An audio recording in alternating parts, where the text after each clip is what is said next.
Formën, siluetën dhe botën e njeriut modern i gjen të gjitha tek arti i Ilirian Shimës, skulptorit që ka stolisur shtëpitë më të mëdha greke. Tingulli i skulpturës është instalacioni i tij më i njohur, një lloj arti tashmë i njohur në të gjithë botën. Nuk shkova në Greqi me net, kështu që nuk bësha dot i program. Greqia është kurth. Unë, si me thonë, gjeta Eldoradon, gjeta mermerin, skalita i mermer në fillim, ushit shumë bukur, e kuptova shumë mirë, thash pse jo, po rri dhe i qik, thash me këto para, po shoh edhe muzeet e tjera. Kështu që erdhi një punë tjetër, një punë tjetër, aty krijova familjen, aty bëra ekspozitën e parë personale, kështu që aty filloi jeta ime.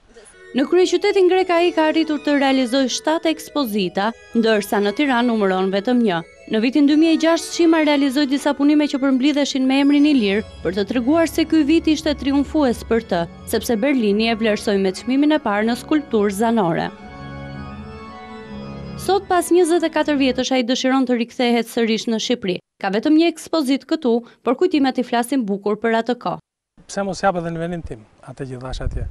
Pse mos marr duar trokitjet edhe bravot, fjalët e mira në vendin tim, e kupto?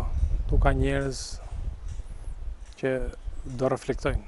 Pritet që Shima të vinë në Tiranë në mars dhe jo vetëm me një ekspozitë, por edhe me një lloj arti ndryshe që dëshiron ta instalojë edhe në shtëpitë e shqiptarëve. Ai ishte mrekulli.